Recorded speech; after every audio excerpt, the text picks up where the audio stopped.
Associate at NC State University, supported by the SE CASC. Her research focuses on sustainable tourism and park management with expertise in visitor use management, social carrying capacity, sustainable transportation, and climate adaptation planning. She has conducted projects with the National Park Service, CCAS, Federal Highway Administration, and Belmont Forum. So with that, I'm delighted to pass it over to Dr. Xiao.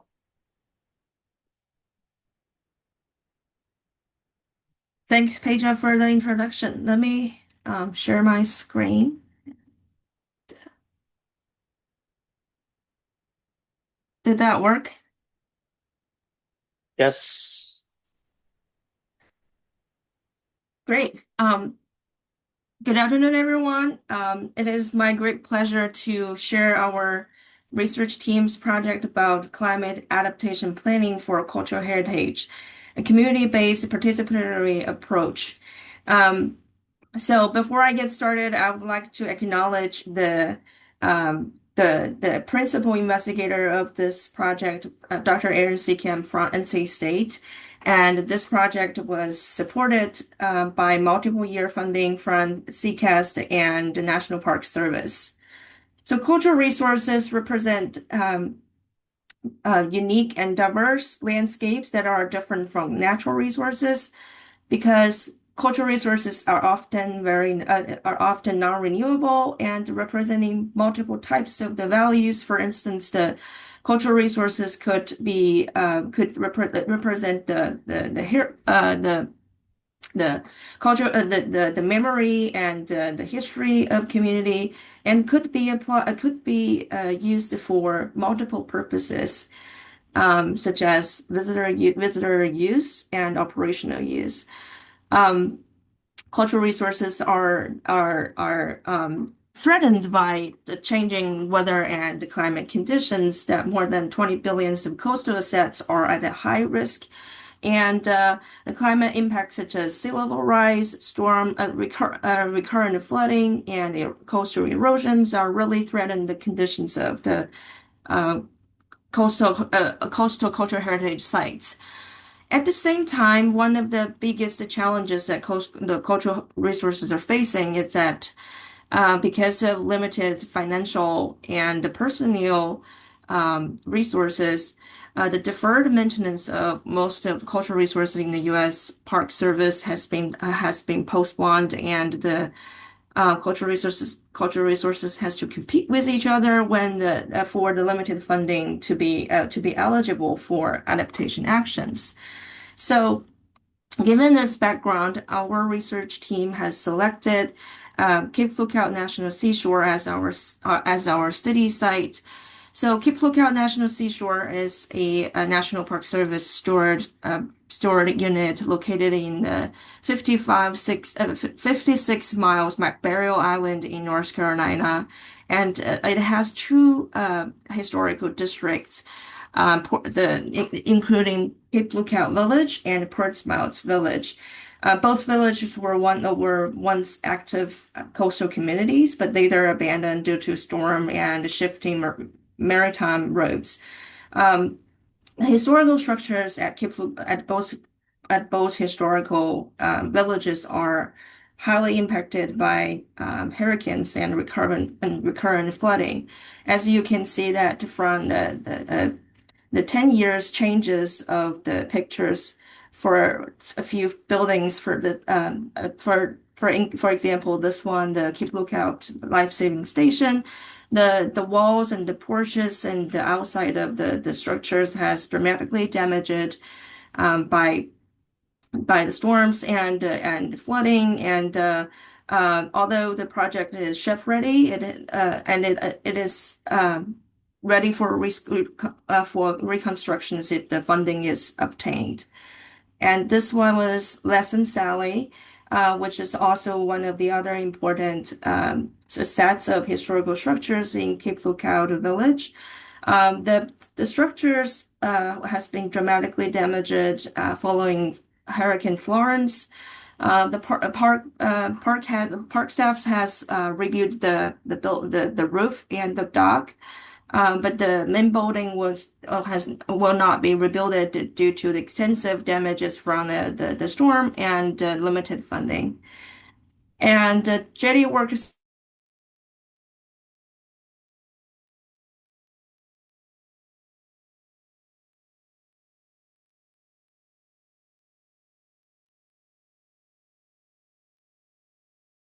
cultural resources are facing, and also the trade-offs that among the when the cultural resources managers are making decisions for adaptation planning, our research team received the funding support from CCAST um, in 2015 for a pilot study conducted in Cape Lookout National Seashore to develop a decision support tool called optimal preservation model to provide to develop to assess the climate adaptation actions for the 17 buildings over a 30-year planning horizon. And our goal to develop this decision support tool is to not developing a prescriptive decision support tool, but rather to considering all historical structures as a set of the cultural resources and developing quantitative decision support tool that provide specific, measurable, and quantitative adaptation actions to maximize the adaptation objective across a long-term planning horizon. So before the model was developed, our research team has conducted consecutive workshops, meetings to elucidate what factors should be considered to determine the relative value of buildings in historical district and the factors that needs to be considered to minimize loss given the reality of dynamic environmental and funding availability.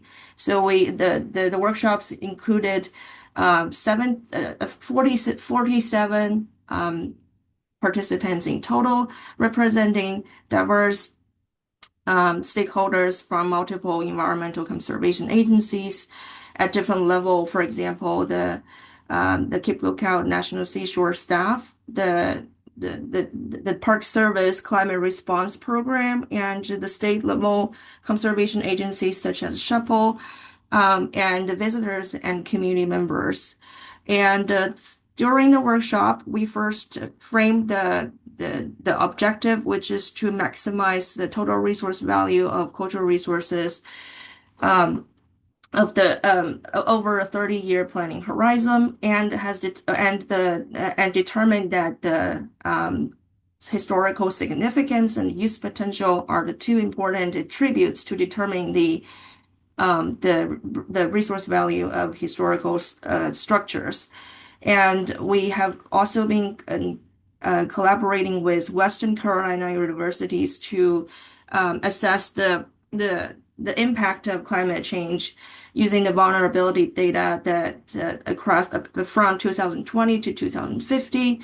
And then also working with the engineers from National Park Service to estimate the cost of different types of adaptation actions and identify reasonable annual budget scenarios that could be applicable to the historical preservation in Cape Lookout. And lastly, all of the stakeholder members collectively determine the model dynamics, in specific what actions, how the adaptation actions might change the historical value and the vulnerability of historical structures when those actions applied. So the adaptation actions that could be that has been considered for Cape Lookout National Seashore, including some actions such as core and shell preservation using historical material, which belongs to the resist strategy of the resist accept direct framework. We also included a few actions that might change the internal structures of the building, such as core and shell preservation using resilient materials elevation and relocation, and a few other actions that aligns with accept strategies such as documentation and monitor and active removal. And this is a brief diagram. A diagram shows how the OptiPress model work. When adaptation actions applied, the historical significance and use potential of a specific building would change.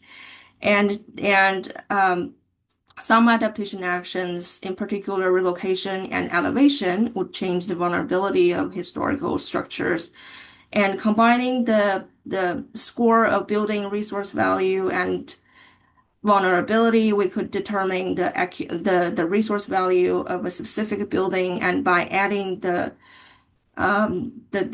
resource value of all 17 historical structures across 30-year planning horizon, we'll be able to calculate the accumulated resource value over the 30-year planning horizon. We use a simulated annealing machine learning algorithm to identify the nearly optimum solution, and also use the high performance computing system to help us identify the optimum solutions in the model. So this pilot study has provided a unique framework that could offer the operationalizable and transparent decisions for cultural resources management, as it consider the historical value of the structures as a whole assets, and also the decision matrix are collectively decided by the multiple stakeholders. So as you can see that from like there here I showed one of the examples that the model has generated using the industrial standard budget scenario, where the adaptation action, adaptation actions tends to be applied early in the planning horizon, and also a few buildings would be allocated or relocated for the purpose to maximizing the accumulated resource value. And so the transparent and quantitative decision support tool has been recognized by the National Park Service. So after the pilot project was ended, the National Park Service has continued their financial support to further develop this framework and apply this to another park in the country. So we have extended our model at Gulf Island National Seashore, and extended the type of the cultural resources from historical building to more diverse types of cultural resources, including fortification, batteries, and masonry parks, and masonry structures, and wooden structures. And also, at the same time, when the superintendent of Keep Lookout National Seashore, Jeff West, used the OptiPress outcome in part to guide the decision-making process following two major storms, Hurricanes Florence and Dorian, has really recognizes and highlighting the value of the model. So our team received additional support from SE CASC for another round of the work to extend our work of the OptiPress model in 2022. So in this round of the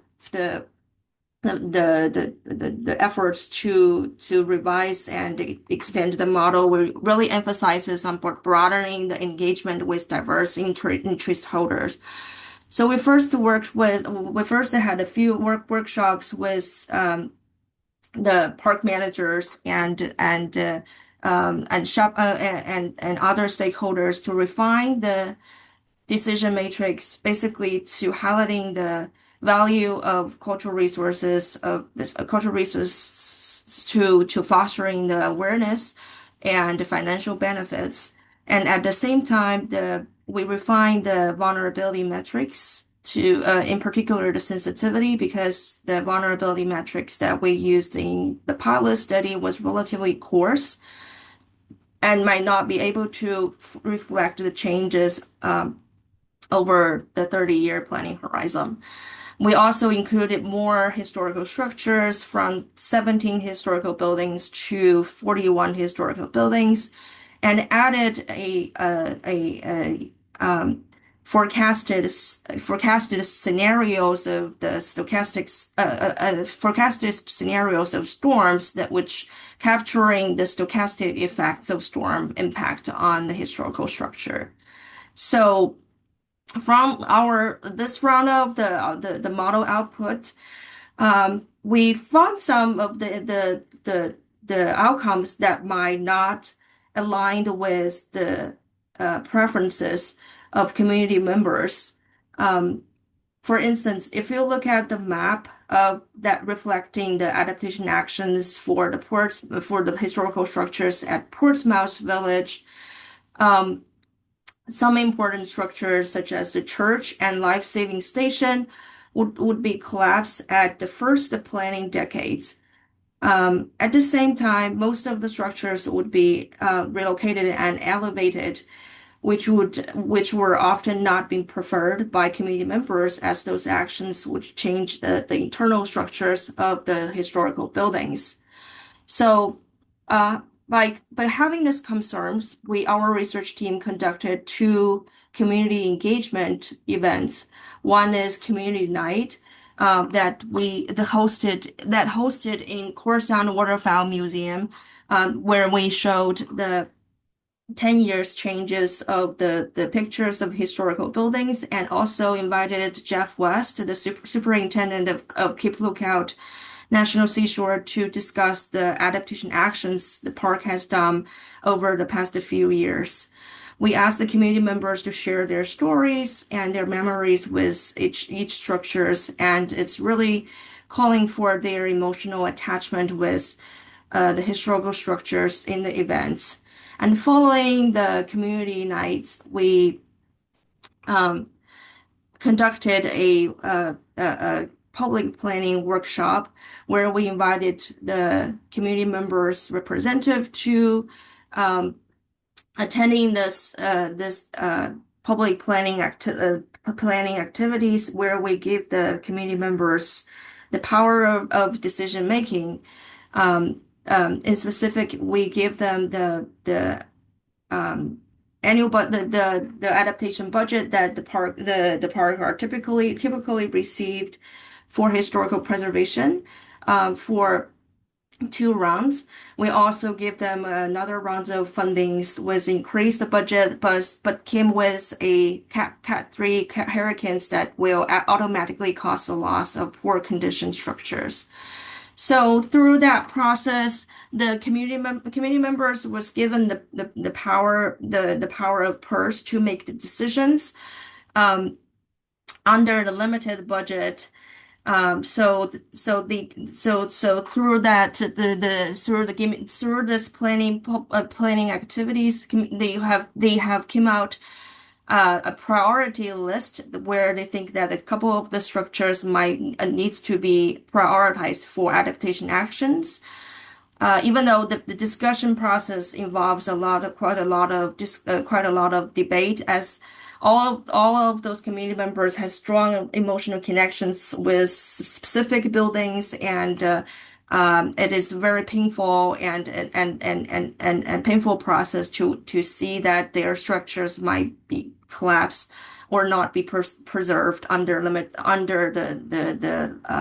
limited financial resources. We also from the workshop, we also understand that a few adaptation actions such as relocation and elevations are not preferred by community members. So after the workshop, we integrated the community members' preferences in the OptiPress model and the outcome of the model looked very different from the manager value driven model. As you could see from the map, that the iconic historical structures that holding the strong connections with the community members, such as church, the school, and the post office would be, and life-saving station would be retained on the landscape across the planning horizon. And at the same time, most of the structures would not be elevated, but instead we applied a retention action, which literally painted the window and take out the floors of the structures and install the trapdoors to reduce the sensitivity of the historical structures to the storms and to the flooding. But with a lower cost compared to elevation and relocation, but with the cost of not being able to access the building, the inside of the building. So to wrap up, this project really highlight that the importance of a community engagement approach because it provide actionable pathways to refine the decision support tool for cultural resources preservation and the community engagement district decision planning activity turns the black box model outcome into the contestable planning tools. And the participants through the workshop gained a deeper understanding of the inevitability of loss and the difficulties of decision making for cultural resource adaptation planning. And it really emphasized the central role of community engagement because adaptation planning is not just about preservation policy, it's about people. And so that's all about the presentation. Thank you very much. And I'm happy to take any question. Thank you, Dr. Xiao, for your presentation. I'm going to open up the floor for some questions. Folks in the audience, you can use the raise hand function as mentioned earlier to ask a question out loud. Otherwise, you can type your question in the Q&A box and we'll share it for you.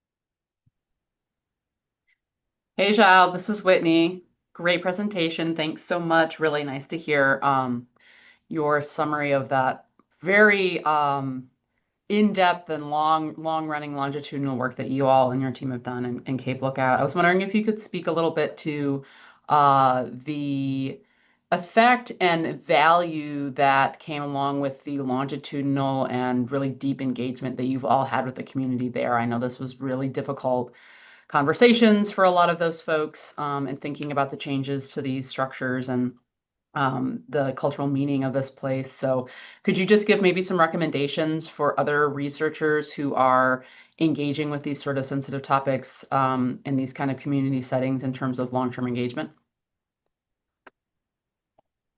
Thank you, Winnie, for the question. So this is like a very 10 years engagement, 10 years engagement with community, and it's actually very like you said, that is not a very easy process to talk about those sensitive topics with community members.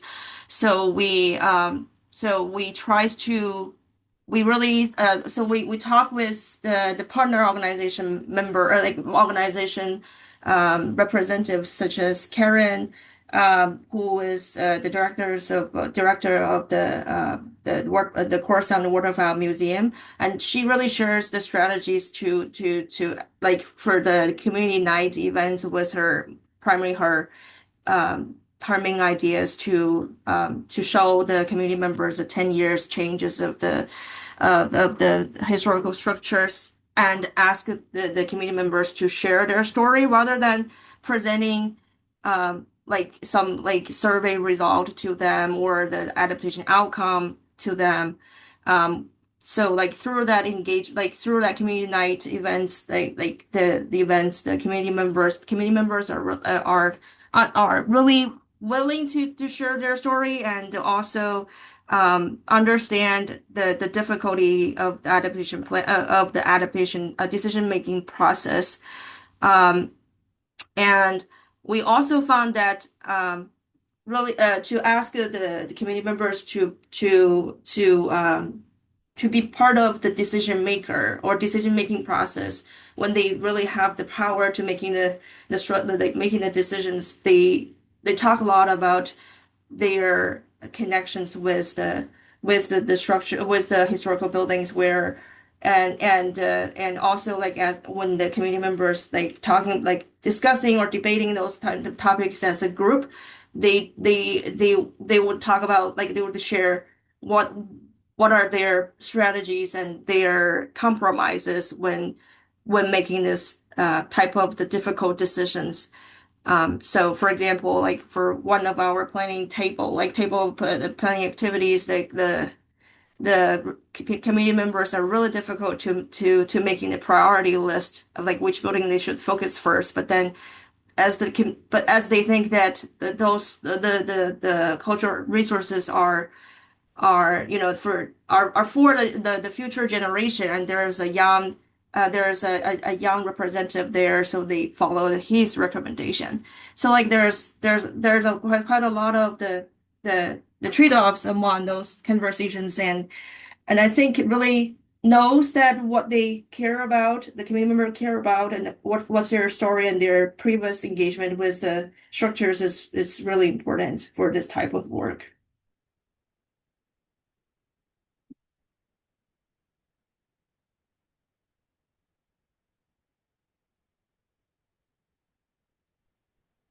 We'll get to the other questions later. I think to keep things moving, we're going to let Peyton present the next speaker. And again, at the end, we're going to have a panel where we can answer more of those questions.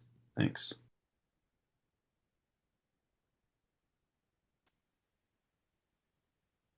Thank you, Brennan, and thank you, Dr. Xiao, for your presentation. Our next speaker is Dr. Jelena Vukomanovic, who is an associate professor in Parks, Recreation, and Tourism Management in the College of Natural Resources at North Carolina State University, as well as a faculty fellow in the Center for Geospatial Analytics. She is a geospatial land change scientist who studies how global environmental change influences human behavior and how human preferences shape and impact the environment. Her research group is innovating geospatial mapping and participatory modeling methods that reimagine how we engage stakeholders in the co-production of knowledge and adaptation strategies in real-world communities. Thank you for joining us today, and I'll pass it off to you, Jelena. Thanks, Peyton.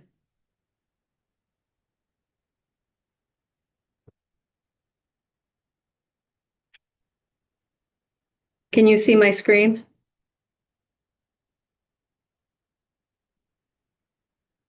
Sure can. Okay, great.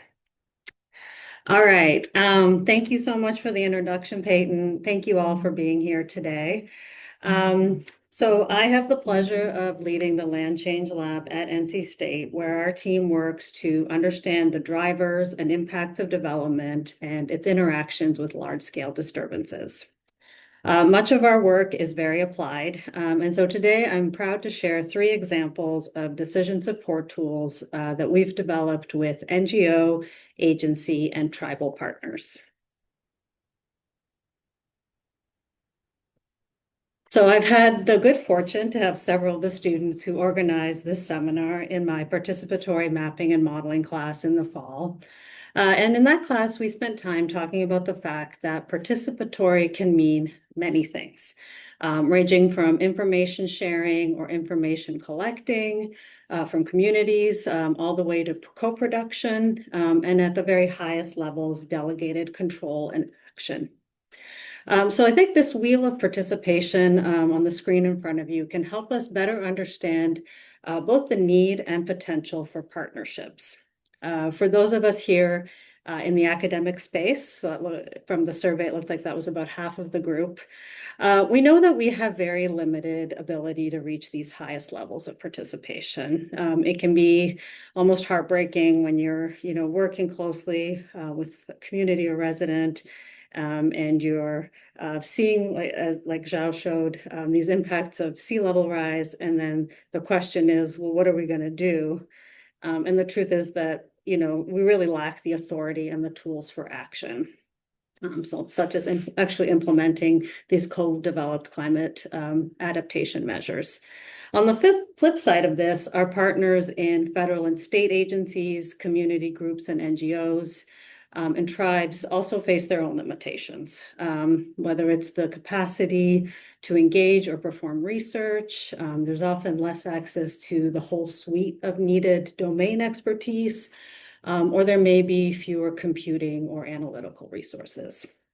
And so I wanted to talk about science partnerships today because I think they're essential to meeting these higher levels of engagement and making actionable science possible. So I've had the pleasure of partnering with a large and diverse group of partners, including land trusts and conservation nonprofits, federal agencies, most extensively the National Park Service, but also the Forest Service, Fish and Wildlife, and USGS. And in particular, our work with USGS and SE CASC has made possible a partnership with the Eastern Band of Cherokee Indians, with whom we're co-developing climate adaptation plans. So I'd like to briefly describe 3 of these partnerships and the decision support tools that we're developing together, as well as some takeaways for scientists entering into partnerships. So we'll start by heading south. So we're going to the low country of South Carolina. And just to the south and west of Charleston, we find Johns Island, South Carolina. So Johns Island is very representative of these diverse, rich, southeastern coastal ecosystems and communities. It's characterized by expansive wetlands and marshes, black bottom forests on the island. There's these beautiful oak alleys with the Spanish moss. And it's a region that is very biodiverse. It supports fisheries and nursery habitats that are important both for the natural systems and for the communities who live there. It is the low country, and it's named so because the highest elevation on Johns Island is 8 meters. So there is already significant flooding and a lot of land loss anticipated from sea level rise. It's also a very rapidly growing region. And so you see a picture there of some recent development on the island. The county of Charleston County alone adds about 60 new residents every day, but it's a peninsula. So those people are heading north and south to these neighboring communities. Johns Island is also has a very rich cultural history. It's part of the Gullah Geechee National Heritage Area and was very influential in the civil rights movement. And so we were approached by a local land trust and a community organization that really wanted to map some of these important places, the cultural resources that were valued by long-term residents, folks whose family had farmed Johns Island for generations, and to help them understand the threats from development as the city of Charleston annexed more and more land.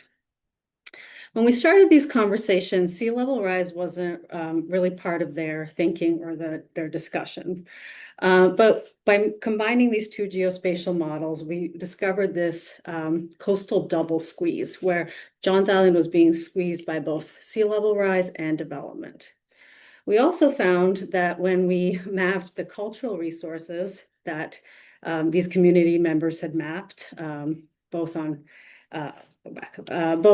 using GIS and then also just paper maps.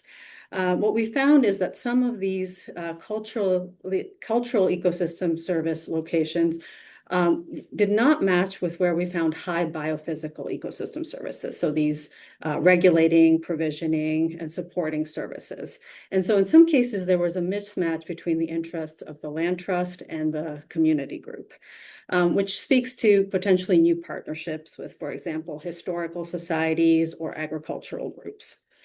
We also found that in some cases, the mechanisms that these groups had used for conservation or preservation might not be the most appropriate moving forward. So the land trust, for example, had relied solely on fee purchase or permanent easements on lands, but in areas that were very likely to be underwater by mid-century, this might not make sense. And so there was a push through these workshops to consider more like time-limited easements and other innovative conservation measures.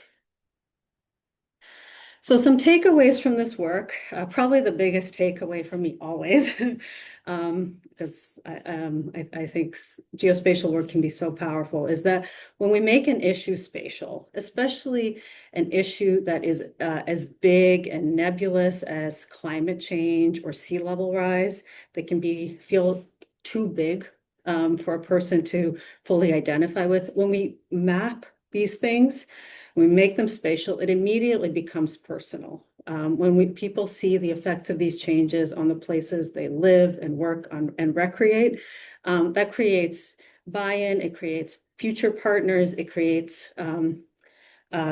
motivation for action. So making an issue spatial makes it personal.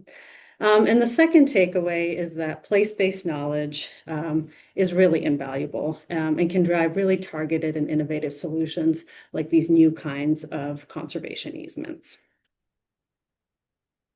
Okay, we're going to continue our journey and we're going to keep going south all the way to the tip of South Florida, to Everglades National Park and Big Cypress National Preserve. And so this is a place many of you have maybe visited or seen photos of. It's a very unique landscape. It's often referred to as the River of Grass because we have these extensive wetlands and these large grass areas. There are also mangroves, these upland areas called hammocks where we do see hardwood and pine trees. So it's a really interesting landscape. It also, many people don't know, South Florida has one of the most active and largest prescribed fire programs in the world. Managers here routinely burn about 2 million acres a year. Because these grasses evolve to burn every year or two, and the buildup of fuel, if it's not managed through prescribed fire, can pose significant threat to nearby communities, not just Miami, but a lot of communities to the east of the parks. There's important agricultural areas to the east and north, and tribal lands to the north. So the fire managers, the National Park Service fire managers at Everglades and Big Cypress burn a lot. And so they are being constantly tasked with finding the right conditions, prioritizing where to burn. And all of this is happening as climate is changing. So you see in the bottom a graph of fire history over the last 40 years. And there have been shifts. There's been shifts in the timing of when wildfires are occurring, and that affects our ability to do prescribed fires. And we're seeing changes in the sizes of fires. So changes are happening, and it's a big landscape to consider. So we were approached by fire managers at Everglades and Big Cypress to help them create a decision support tool motivated mostly because the existing fire risk models really overestimated the risk in this unique landscape. As you can imagine, there are many fire risk models out there, but a lot of them were created for places where you can have fire traveling across standing water. Fire managers were really looking for additional information to help them prioritize, but also to justify the burning that they needed to do. To create this decision support tool, we leveraged the USGS Eden surface network. So it's a network of gauges that are distributed across Everglades and Big Cypress. We developed a new high-resolution digital elevation model so that we could understand on a daily basis what the water levels were like. We then intersected these water levels with a detailed vegetation map, so we'd know the fuels, and then also considered management units. So different parts of the park are managed for different things, and that also plays into fire decisions.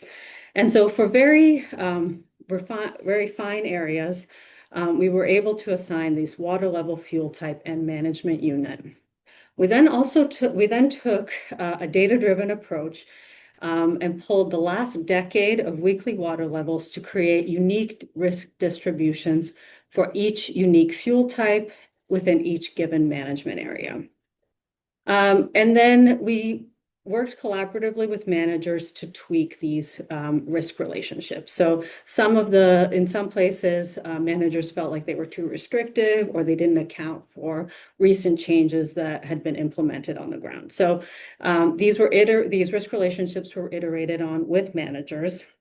And we created this daily decision support tool that is used to this day in Everglades and Big Cypress to create what you see in that middle map, the fire risk map. And so we have a daily product that shows managers the most appropriate places to burn on a given day. It highlights areas where it might be too hot and dry and too risky to burn, or conversely, places that might be too wet to effectively carry fire.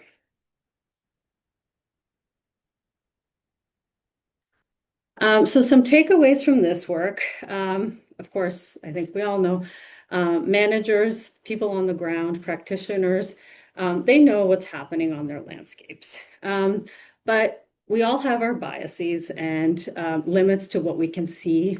And so geospatial tools can expand what we can see and monitor, and also help to compare and prioritize management actions. I think this will be increasingly important as we've seen reductions in the federal workforce, people being moved to other locations. And so really a loss of that deep institutional knowledge, I think, will make a decision support tool that was developed with managers ever more useful into the future. The second takeaway, which I think about a lot, is that maps, visualizations, and other data products carry a lot of authority. People tend to believe that what they see on a map is true. And so part of the reason we were approached by fire managers is to provide legitimacy.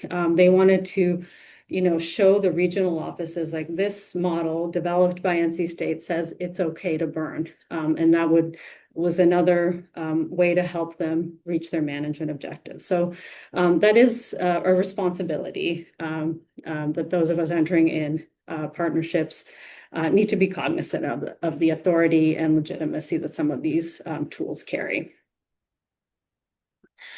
All right, we'll finish our journey by looping back up north. So we're going to Western North Carolina to talk about long-term planning with tribal partners. So we've been working with the Eastern Band of Cherokee Indians, most closely with the Natural Resources Department, to proactively plan for access to valued natural and cultural resources into the future. So that orange area you see on the map is the Qualla boundary, which is the current range of EBCI, of the tribe. But of course, it's only a very small portion of the Cherokee homeland, which you can see in that white inset map, which once spanned much of the Southeast. The koala boundary is surrounded with by a lot of public land. So that yellow polygon just to the north of the koala boundary is Great Smoky Mountains National Park, and those green areas you see are national forests. So there are a lot of opportunities for partnerships around the koala boundary and looking beyond the currently imposed boundary for the tribe. This area, the Southern Blue Ridge ecoregion, is also facing its own dual stressors or pressures. So it's an area that is already starting to see and will continue to see changes in precipitation and water availability, changes in temperature, and changes in extreme events. We're also seeing a lot of amenity migration to Western North Carolina. So people are moving to the communities in Western North Carolina, drawn by nice weather, scenic landscapes, a lot of recreational opportunities, and other drivers. So, and this development may constrict what's possible for the tribe to do in the future, as there are more people, more stakeholders in the region. This project has been has the deepest levels of engagement of the three, and was fully co-produced with the tribes who are with the tribe. One of the members is a co-PI on the project. And we're really taking a social ecological lens and managing for multiple objectives. So we're exploring processes and land use relationships across multiple generation time horizons. This project is called the Long View. So we're actually looking out 500 years, which is in line with Indigenous principles of long-term stewardship, caring for places 7 generations into the future and into the past. And it's also looking beyond currently imposed boundaries to reflect the fact that that has been part of recent history. And so these are puzzle pieces that are hopefully going to help the tribe engage in proactive planning. So we are looking at changes in forest structure and composition. We're leveraging the Land as Two model to understand how over the next 500 years, species and functional groups might shift and change in their distribution, and how that, and particularly those species that are valued by tribal members. We're looking at the probability and spatial pattern of future land development, not 500 years into the future, but to the end of the century. So trying to understand the patterns of amenity and climate-driven in-migration, where people might settle and build. And we're not just looking at that for how it interacts with conservation priorities, but also with tribal housing needs, economic opportunities, and potential partners. And then, of course, all of this is under the umbrella of community-led identification of needs, values, and priorities across the landscape. So hopefully I've convinced you of some of the value of science partnership. And I think as we look ahead, there are things we could proactively do to do this better. So some thoughts to leave you with. Some things I think about is, how can we generalize place-based work? So that place-based work is so valuable. It gives us the level of detail and community buy-in that's really necessary for action-driven research, but it's very time-intensive. It's very costly. And so I think it would be wise to, from the onset, think about how we could generalize some of this work so that it's useful in other places or for other objectives. Maybe not perfectly, but maybe we can learn things that are more generally applicable. Secondly, to really both think about and ask how often information is needed and in what form. I've had numerous conversations, particularly with folks at NGOs who, say something like, well, we were talking to this researcher and he really wants to make this near real-time tool that's going to give us all these like parameters for precipitation, but but I don't even have a vegetation map for the property I manage. And so just really having an understanding of what's needed on the ground, and getting the right tools in the hands of people at the right times, and acknowledging that that is often there's tension between some of the things that are needed by partners and the forms of scholarship that are valued in academia. And so there are ways to be creative, I think, and meet grant deadlines, help students succeed, but also really value and respect what information is needed on the ground.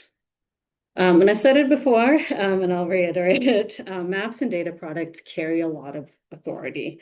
How we communicate uncertainty in a manuscript, in a published paper, is very different to how we communicate it when we sit with someone who sees a projection that shows their house being underwater due to sea level rise.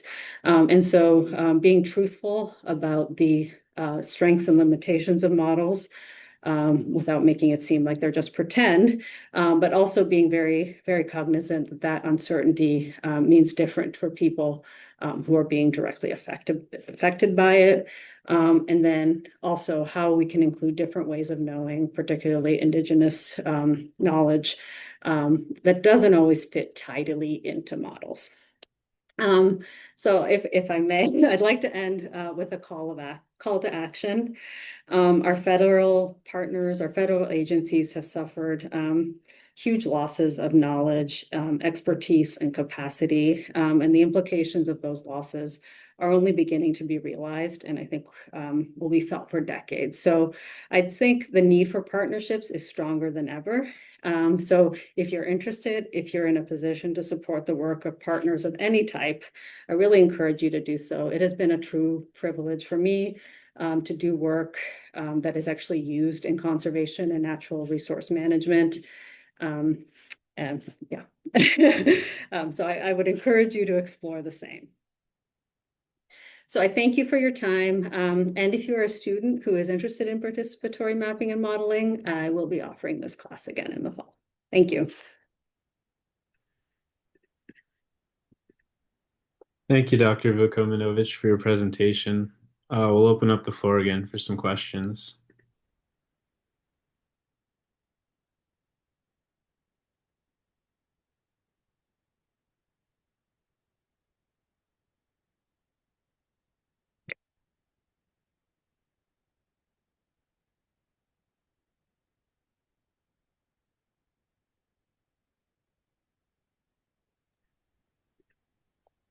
Someone in the chat wrote a question. In response to the questions at the end of your presentation, I'm wondering how much focus there has been on conflict resolution and related processes that are well developed. In my experience, local issues are quite similar in terms of their process requirements, but do they need local input on specifics and information requirements? Have you found the same?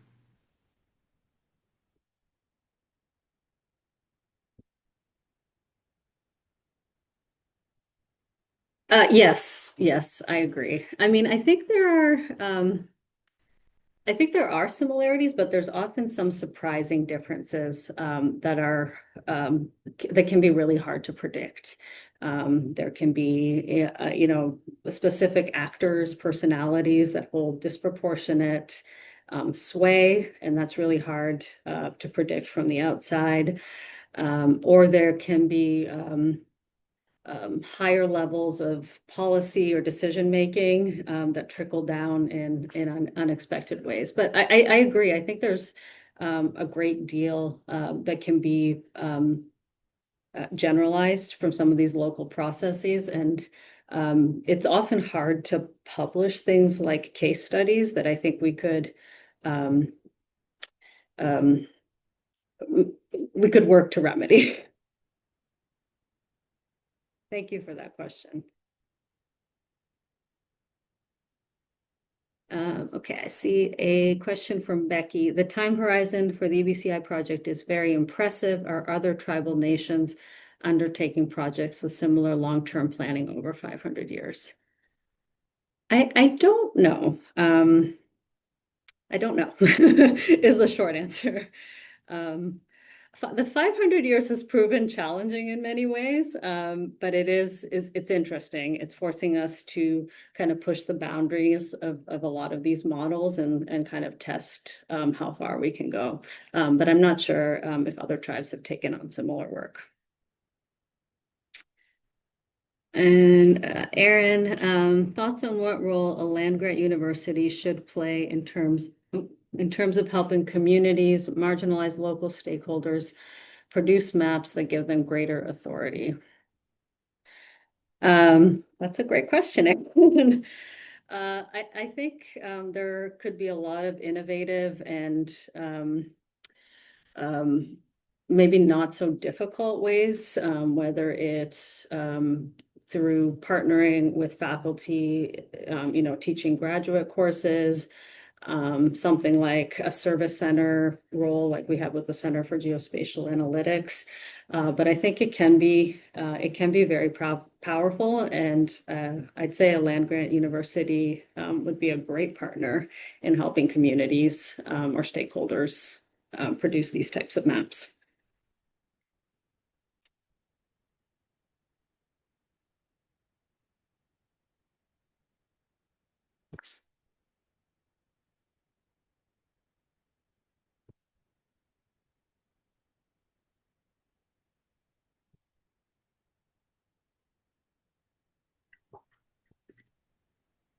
Thank you.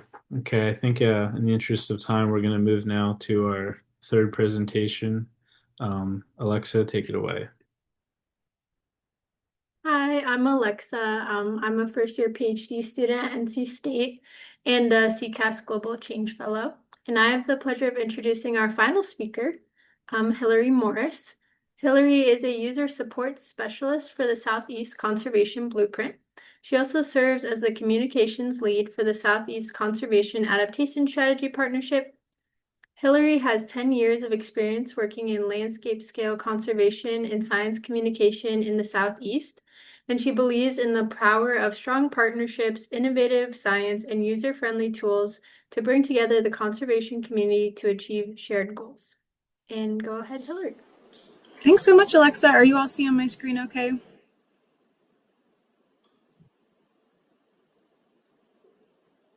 Yeah, it looks good, Hillary. Okay, awesome. Thanks so much. Really appreciate the invitation. I'm happy to be here and talk with you all a little bit about landscape scale conservation. I'm happy to come after Yelena because I think that I can kind of build on everything that she was saying about the importance of science partnerships and just kind of zoom way out to how do we take that type of work and the development of spatial tools and apply them to a much larger area. So I work for a conservation partnership called SECAS, or the Southeast Conservation Adaptation Strategy. We have a really similar acronym to the Southeast Climate Adaptation Science Center, but don't get us confused. We do work super closely together, but we are independent initiatives. So SECAS is a regional conservation partnership that spans 15 Southeast states, 2 Caribbean territories, and we also work in the marine environment out to the end of US waters. SECAS really started and emerged out of this recognition that the challenges that we face as a conservation community are too big to address by any one organization. And if we want to sustain the resources that we all collectively care about in the face of that change, we're going to need to work together toward shared goals. So to that end, SECAS was started back in 2011 by the states of the Southeastern Association of Fish and Wildlife Agencies and is co-led by all the federal organizations with natural resource responsibilities and authorities in the Southeast. We also have representation from a handful of nonprofit organizations as well, including the Native American Fish and Wildlife Society. So all of the organizations that you see represented on this slide identify a point of contact who participates in decisions about the partnership. So this is kind of a snapshot of who's involved at a governance scale, but if we step it down to kind of more of a grassroots level, you can see that we work with a much broader cross-section of the conservation community with more than 2,600 people from 680 different organizations involved. In this cool little bubble chart, each circle is a person, and the larger the circle, the more times that person has participated in the partnership. And then you can see that they're color-coded according to the type of organization that they were representing. So to give you an example, this largest bubble and the current record holder for most involved person in CCAS is Anna Smith with the South Carolina Department of Natural Resources, who's been involved a whopping 38 times as a point of contact representing her agency, as a user of our data and tools, and someone who contributes her expertise to their development as well. And we'll talk a lot about how people are contributing to the partnership as we go along today. So what does CCAS do? Just kind of a quick intro to the partnership. We set a bold vision and an ambitious goal for what we want the conservation future of our region to look like. We design and help people implement a blueprint for action that shows where on the landscape we can best work together to achieve that vision and goal. And then we really do whatever we can to clear barriers to collaboration across boundaries, and particularly across state lines. Our vision is a connected network of lands and waters that supports thriving fish and wildlife populations and improved quality of life for people. So it's really all about that connection between people and nature. And because that's a pretty lofty and ambitious vision, we also have this more measurable goal that we're trying to achieve, which is a 10% or greater improvement in the health, function, and connectivity of southeastern ecosystems by 2060. We also step that down to kind of some shorter term metrics to see whether we're on track to meet that goal in 2060. And we do that through a report that we release roughly every other year called Recent Trends in Southeastern Ecosystems. And what this does is take existing data from Southeast-wide monitoring programs and compute trends in a series of indicators that represent ecosystem health, function, and connectivity. And it's intended to kind of provide a snapshot for the conservation community to see what our work collectively is adding up to, where is it enough, and what's falling through the cracks. So in this figure, you can see the indicators in the green are on track to meet the goal. We just have to keep up the good work. Those in the yellow are increasing, but not fast enough to meet the goal. We might need to step up our game a little bit. And then the indicators in red actually have declining trends. The trends go in the wrong way. And if we want to turn that around, we might need to make a pretty concerted investment of time and resources. So that brings me to the primary product of CCAS and the main thing that I'll be talking about today, which is the Southeast Conservation Blueprint. The blueprint is a living spatial plan, a map that identifies priority areas for that connected network of lands and waters that's called for in the CCAS vision. This is essentially where we're trying to rally the conservation community around some shared priorities so that we can make a bigger difference. The blueprint is based on a suite of natural and cultural resource indicators and a connectivity analysis, which I'll talk more about shortly. And it's prioritizing basically 50% of the landscape. So roughly half of the CCAS geography is in some shade of purple or gray on this map. So the way the blueprint works, I like to think of it as data-driven but partner-informed. We start with that suite of natural and cultural resource indicators that I mentioned. We have more than 60 different data sets that kind of serve as the data building blocks of the blueprint. This is everything from rare species to climate resilience to prescribed burning to greenway access, and we feed them all into our prioritization model. In order to run the model, we have to divide the Southeast region into some zones, basically big subregions. And so we do that, and then we use a conservation planning software program called Zonation to rank areas within each zone according to their importance for that collective suite of indicators. And what it's trying to do is basically build a balanced portfolio where the best representations of each indicator are all reflected in the final plan. And that can look like sort of no-brainer hotspots where lots of different high indicator values overlap, but it can also include places that don't really overlap with anything, but they're really important for one indicator that's really rare and hard to find anywhere else. And then we add additional connectivity through a least cost path analysis. So we identify large hubs, large patches of protected lands and high priority areas in the blueprint, and we connect those hubs over the shortest distance possible while also moving through as much blueprint priority as possible. And we combine those indicator-based priorities from zonation with the corridors. That's what gives us that connected network of lands and waters that's called for in the final blueprint. So this panel was all about climate adaptation, and so I did want to touch on how the blueprint can serve as a climate resilience strategy. The data that underlies the blueprint are intended to represent resilient conditions and features of the landscape. Some of these are really explicit. For example, we use data from the Nature Conservancy, from the Resilient Lands Project and Resilient Coastal Sites Project. Some are more implicit, where, for example, Intact habitat cores is more about fragmentation. That's not an explicitly climate-focused indicator, but we know that the larger and more intact a patch is, the less fragmentation it's experienced, the more resilient it's going to be to stressors. And so this is really a common theme that underlies most all of the data that feeds into the blueprint. We also have our corridors, which identify areas for species and habitats to shift. They're intended to span different climate gradients and connect coastal and inland areas. We also have a regular update cycle that I'll be talking about shortly, and that helps us keep up with the changes that are happening on the landscape as sea levels rise, as temperatures increase and species ranges shift. We intend the blueprint to be able to reflect those changes. And then lastly, we also make threat layers of sea level rise, for example, available to overlay with the blueprint so people can see how the priority areas are predicted to be impacted by future change. So all of the data that underlies the blueprint, as well as the final priority layers, our code that we use to develop it, all of the documentation is available online. We have a number of online viewers. We also just provide the data for download. And something that's a little bit unique about CCAS is that we've also invested in user support capacity. So Alexa mentioned that in my intro, that I'm a user support specialist. And what that means is that it's my job to help anybody in the conservation community who wants to incorporate the blueprint into their work. And that service is totally free. A few things I always encourage people to keep in mind as they're looking at the blueprint for the first time. It's very much a strategy for the range of conservation actions that are in our toolbox. So not just land protection, but also restoration and management, economic incentives, and others. This is not, as I like to say, one plan to rule them all. We're not going to partners and saying, hey, drop what you're doing, use the blueprint instead. That is not the intent. It is intended to provide a regional perspective and to complement the local data and knowledge that people already are bringing to the table. And then lastly, the blueprint is very much a work in progress. It is not perfect, and we are happy to tell you all of the ways that it is not. We actually publish a list of what we call known issues with each version of the blueprint that documents everything we're aware of that it's not doing as well as it should.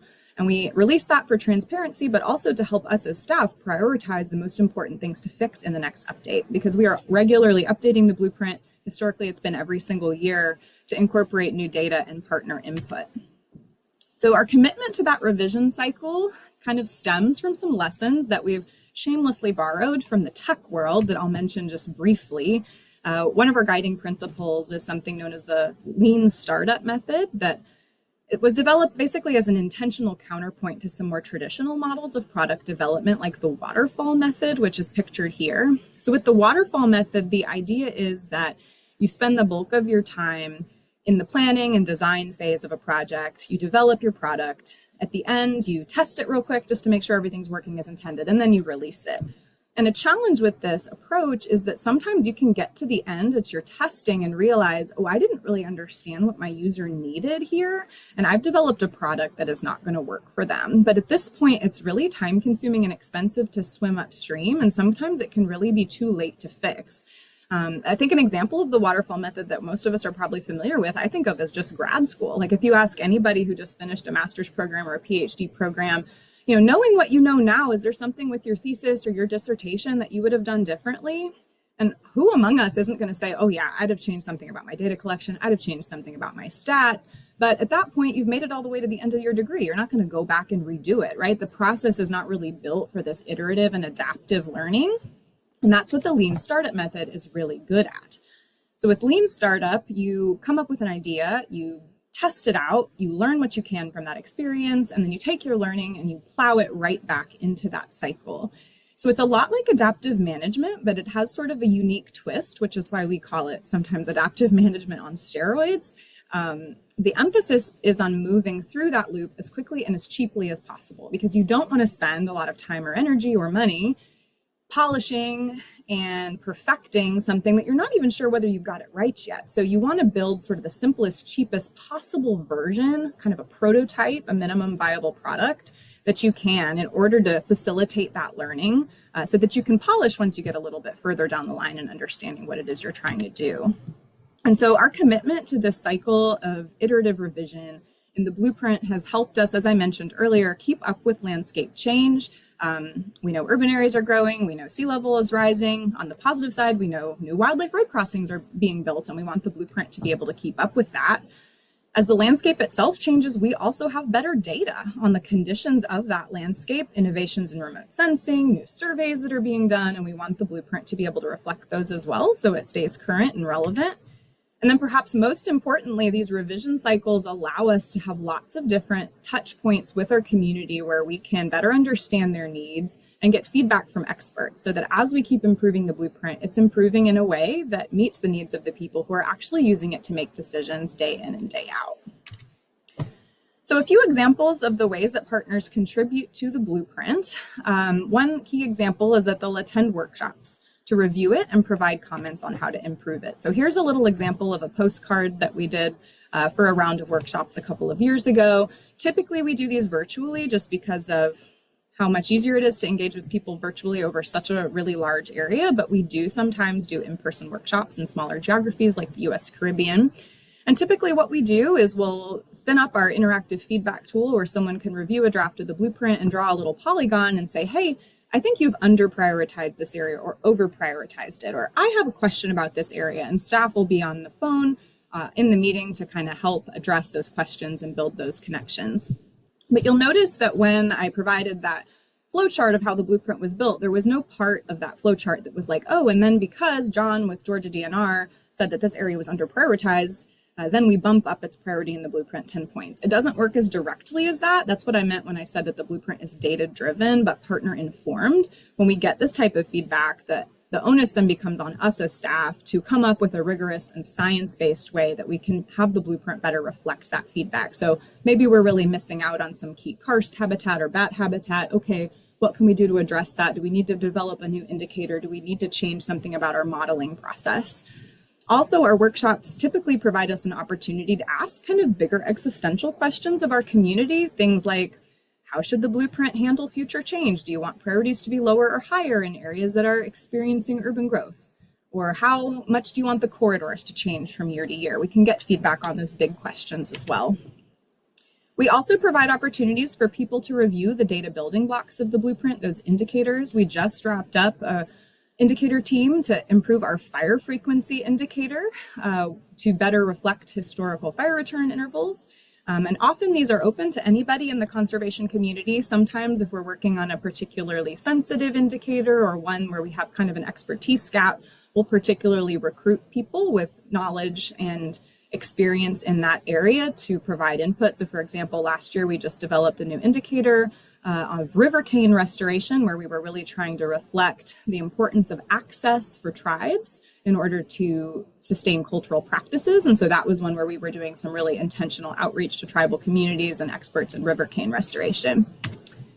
I mentioned that we have some online viewers. We borrow principles from the field of user experience to test those online interfaces and improve them. We want the data itself to be useful, but also the way that we make that data accessible to be very usable as well, to make it easy and simple and intuitive. And so we'll often test our interfaces by setting people a task, kind of screen sharing with them and recording to see, okay, you're clicking here, and they'll sort of narrate their process. Okay, this is what I'm expecting to happen. And then based on what we learn, we can improve our interfaces.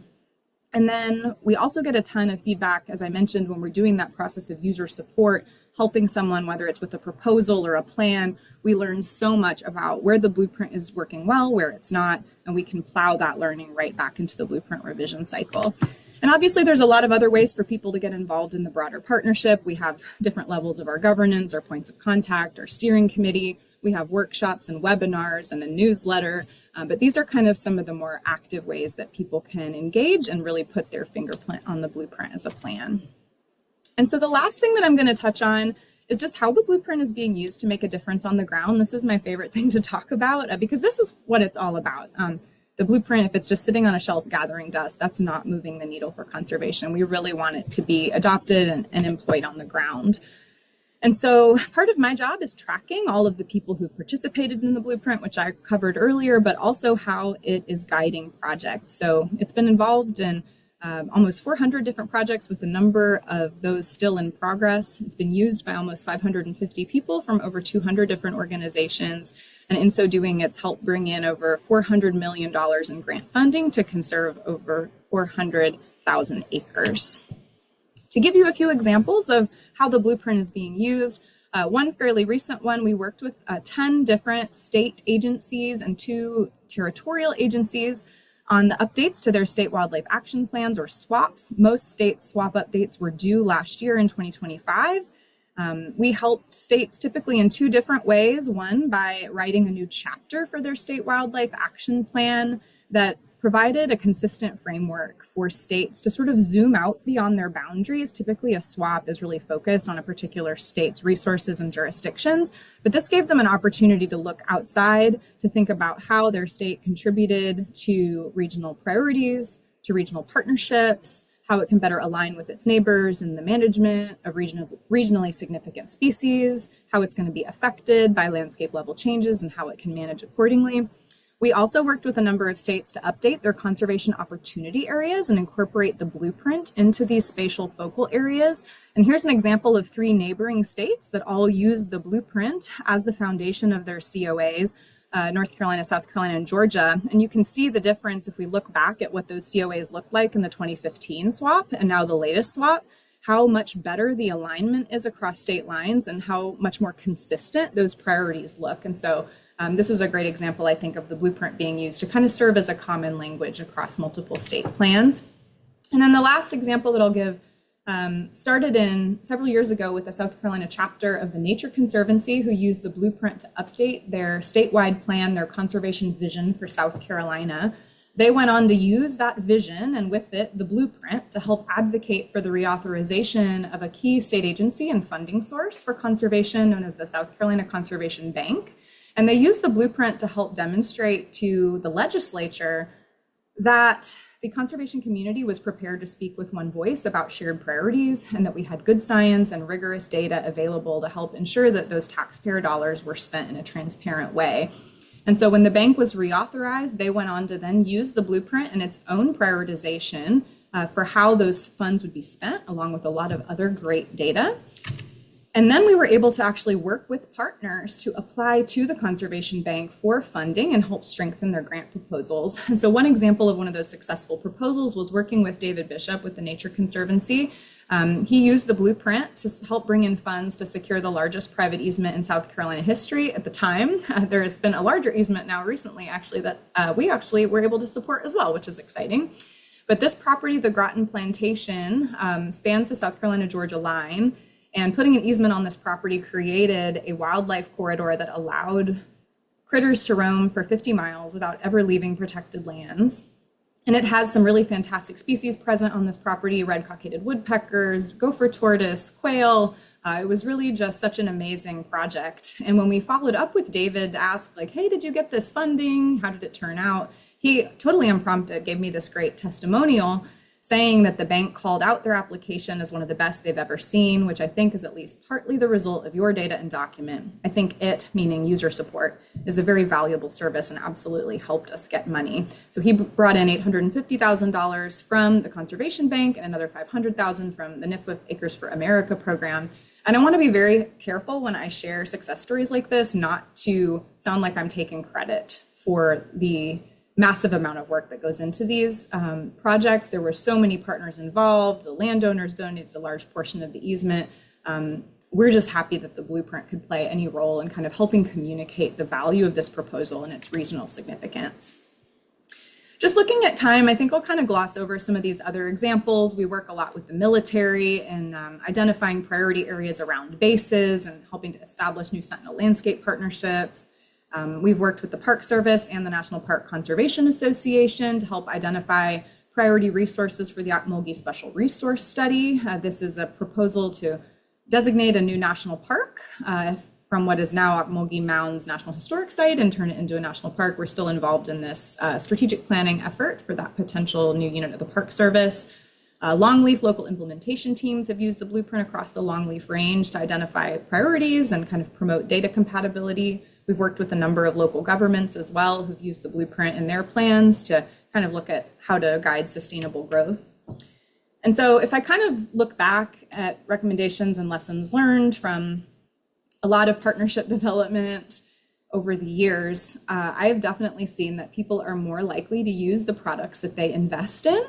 So if you are showing up to workshops and providing data and you're really bought into the blueprint, you're going to be a lot more likely to use it. And the inverse is also true. If you're using a product and finding it relevant in your work, you're going to be more likely to want to help improve it over time. And so this has created, I think, kind of a beautiful positive feedback cycle that has created some self-sustaining momentum. For us, 2025 was the 10-year anniversary of the Southeast Blueprint, and we've revised it 10 times in those 10 years. And I firmly believe that by moving through that lean startup cycle, we have built a way better plan in 10 years than we would have if we'd just gotten the best and brightest minds together in a dark room and locked the door and had us just all develop the most perfect science for 10 years. The blueprint is way better from the engagement that we've had with our community, from the lessons we've learned from our users. And the beauty of going through that process is that we built trust in the process. One thing that I really liked from Dr. Xiao's presentation is that she talked about that 10 years of engagement that she's had with that community. And I think that's so important, and something that I've taken away from my work with SECASC is that if you want to create kind of an enduring impact, it really helps to think beyond just how you're going to create something and start it up, to also think about how am I going to care and feed this moving forward. That's something that I think has been easier for SECASC because we've had a lot of federal investment in dollars and staff. I think that can sometimes be harder to do on soft money when you're pitching to funders. I've heard from folks that it's easier to say, hey, look at my cool new idea, please fund it, than to come back and say, remember that cool idea you funded last year? I want to keep doing it. But I think that this is something that is so important, and we really can't overstate the importance of creating things that last and building that like long-term care and stewardship. Investing in user support capacity has been really game-changing for SECASC. I think with a conservation community that is increasingly being asked to do more with less and having staff and resources diminished, everyone is stretched really thin and they're really busy, and people don't always have the capacity to learn how to use your cool new decision support tool or how to interpret your cool new climate model. And so to the extent that you're able, if you're able to invest in that on the ground, hands-on support to help people figure out how to interpret your data and apply it to their work, you can get a lot broader adoption. And then the last thing that I'll say, and this is maybe so obvious I don't even need to say it, but I think in partnerships, we can get really focused on processes and structures. And it helps me sometimes to remember that partnerships are just really a collection of different relationships, and those relationships are built by individual people. And so it's not so much about what is CCAS's relationship with South Carolina DNR. It's also about Hillary's relationship with Anna. And does Anna know that I'll pick up the phone when she calls, and vice versa? And so I think that anything that you can do to foster those strong and trusting relationships between individuals is really time well spent. So I'm happy to take questions.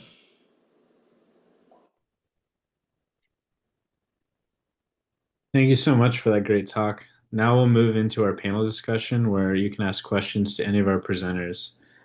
Folks in the audience can use the raised hand function in the reactions tab, question out loud. Otherwise, you can type your question in the Q&A box.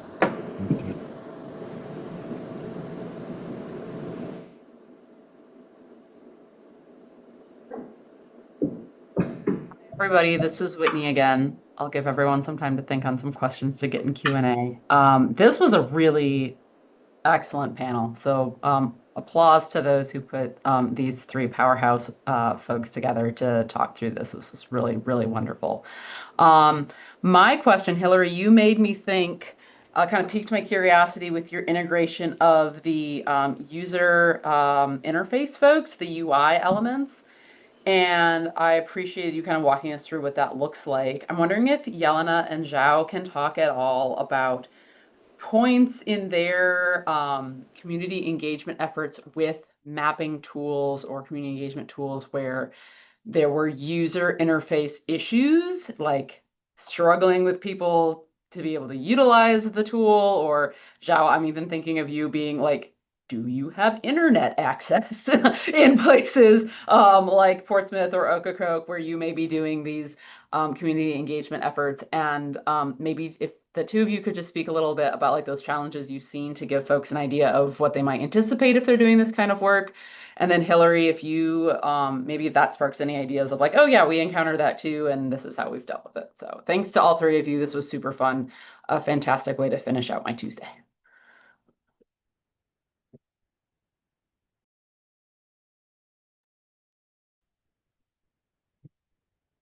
So, Whitney, thank you for your question. Yeah, so the strategies for the UI like user interface for the community engagement is really a little bit challenging, in particular for Kick Lookout. So we for the workshop that we did, we basically print everything that we can for including the maps, the poster, the handout. But I really like the ideas of the the UI idea as we are currently thinking about if having an opportunity to develop a dashboard to communicate the decision support outcomes that generated from the model, because I think that would be a effective way to communicate the computational outcome to increase the confidence of the managers by using the tool to communicate that to the community members. So I think that is a next step. And although there are challenges, but still, I think that will be very helpful to refine the tool and also making that useful on the ground. Yeah, I agree with a lot of what Xiao said. I think kind of the two biggest takeaways are to have multiple options. And so, yes, like dynamic, tangible landscapes, sandbox models are great, but people love paper maps, right? Like they love holding tangible things. For the Johns Island project, we actually created reference atlases for the workshop participants, and it's like they loved having those reference atlases. So it both helps you when the internet goes out and things go wrong, having multiple options. And then I'd say, if possible, iterate because that feedback from kind of like initial objective sharing and data collection to like iterating on the actual models used, the parameters, is really invaluable for making sure that the work fits the needs and the way people engage with it. I'll also just add, if with using GIS in a workshop setting, I've also found it immensely helpful to have dedicated facilitators. So not having one person trying to like ask questions and also map things, but having someone be able to ask questions, follow up while someone else is mapping. And I know I'm focusing on geospatial, but then the other piece is like not everyone is used to thinking of the world in like a top-down view, like seeing maps the way we see them. And so sometimes like different ways of presenting data, like drive distances from a key point, can be really informative for eliciting information, because it's just not how everyone is used to thinking of their communities or their landscapes. I would second the power of the paper map. Someone once told me that maps are like campfires. People like to gather around them and tell stories, and I've very much found that to be true. It can be very energizing. People want to see, where's my place? How is it scoring? So I think getting back to basics and keeping it simple is always a great technique.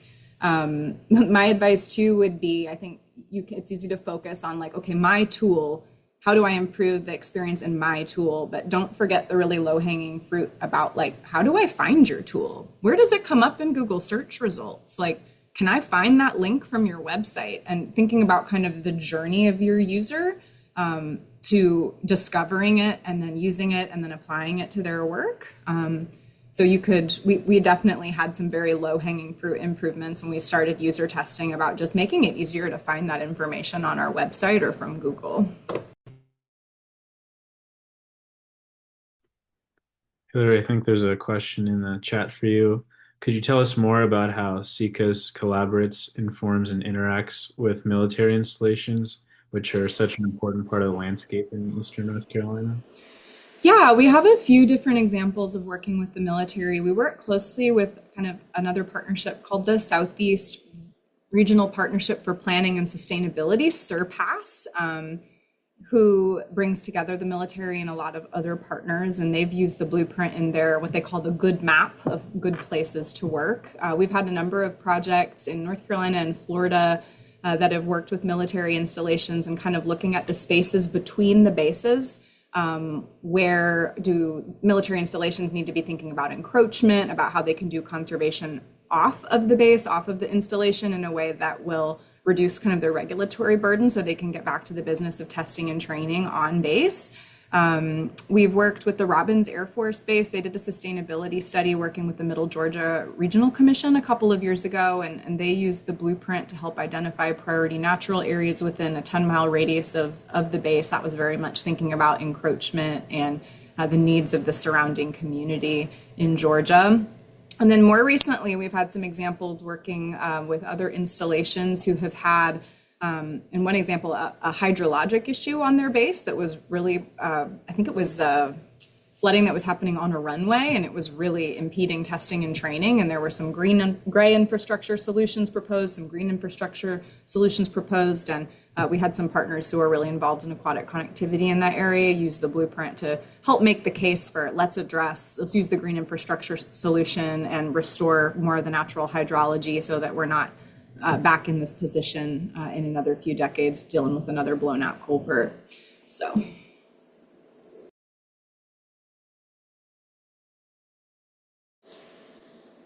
One thing I should also have added is we work very closely with the Sentinel Landscapes partnership. Sentinel Landscapes are partnerships between the Department of Agriculture, the Department of Interior, Defense, and they really look at areas of shared interest between conservation working lands and military mission.